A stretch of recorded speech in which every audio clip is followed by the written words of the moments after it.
피해액도 한도 금액을 더 높일 수 있는 장점이 있기 때문에, 그리고 보험료도 또 저렴하기 때문에 많이들 보험 가입을 하고 있습니다. 저 역시도 그렇습니다.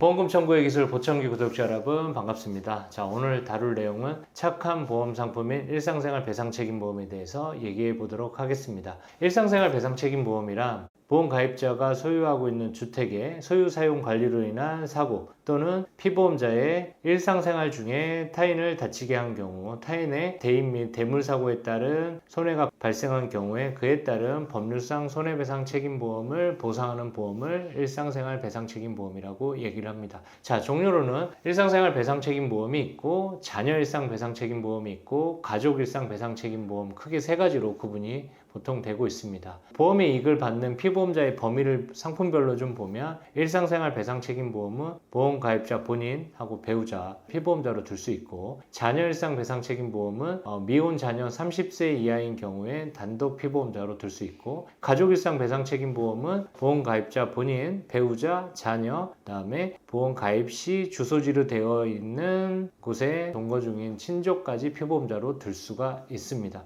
그래서 보통 피보험자 범위가 넓은 가족 일상 배상책임보험을 보통 많이 가입을 하죠. 보상 한도를 보면 대인 및 대물사고의 경우에는 1인당 1억 원까지 보상 한도를 두고 있습니다. 대인 사고의 경우에는 별도의 피보험자의 본인 부담금을 발생하지는 않지만 대물사고의 경우에는 본인 부담금이 발생을 합니다. 누수로 인한 대물사고가 발생한 경우에는 본인 부담금 50만 원, 누수 위에 대물사고로 발생한 경우에는 본인 부담금 20만 원이 발생을 하게 된다는 점 기억하시면 좋을 것 같고요. 예를 들어 내가 소유하고 있는 주택에서 누수 피해로 인해서 아랫집이 100만 원 피해액이 발생했다라고 하면 50만 원은 내 본인 부담금에서 내고 50만 원은 보험 처리를 해서 피해를 본 타인한테 물어주는 방식을 취할 수 있는 거, 이 점 알고 계시면 좋을 것 같습니다.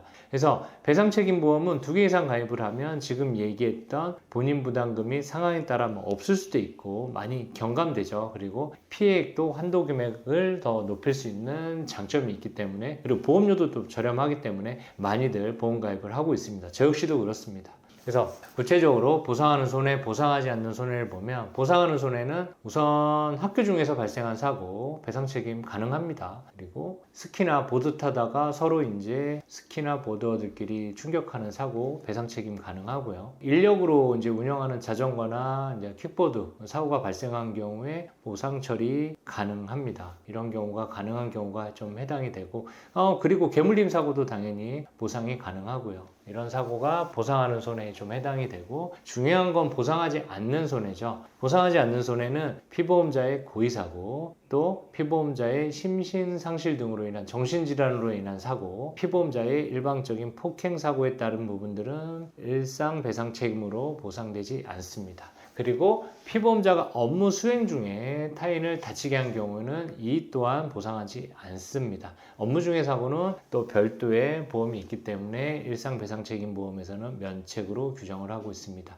아까 그리고 자전거 얘기했죠. 자전거가 인력은 가능하다고 했어요. 근데 동력으로 요새 많이 타고 다니죠. 동력으로 타고 다니는 전기자전거, 전동 휠, 전동 킥보드의 경우에는 일상배상책임으로 보상하지 않는다는 거, 아까 인력 자전거하고 구분해서 잘 알고 계시면 좋을 것 같습니다. 그리고 같은 동거 중인 친척이 다친 경우에도 보상하지 않습니다. 다만 다친 친족이 같이 살지 않는 다른 곳에서 거주하는데 친족이 다친 경우에는, 이 경우에는 보상이 가능하다는 점도 알고 계시면 좋을 것 같습니다. 자, 지금까지 일상생활 배상 책임에 대해서 보상하지 않는 손해와 그렇지 않은 경우에 대해서 말씀을 좀 드렸고요. 일상생활 배상 책임보험은 내가 과실로 타인을 다치게 한 경우에는 내가 가해자가 돼서 내가 가입한 일상생활 배상 책임보험으로 물어줘야 되는 경우도 있고, 내가 반대인 경우로 피해자가 되면 내가 보상을 받을 수 있는 보험이기 때문에 사고가 발생하면 내가 가입한 일상 배상 책임보험이 보험으로 처리 가능한지에 대한 부분들을 먼저 확인을 해야 되고, 그 후에 대한 법률성 손해배상에 대한 거는 구체적인 상담을 통해서 받아보시는 거를 제가 권해드리고 있습니다.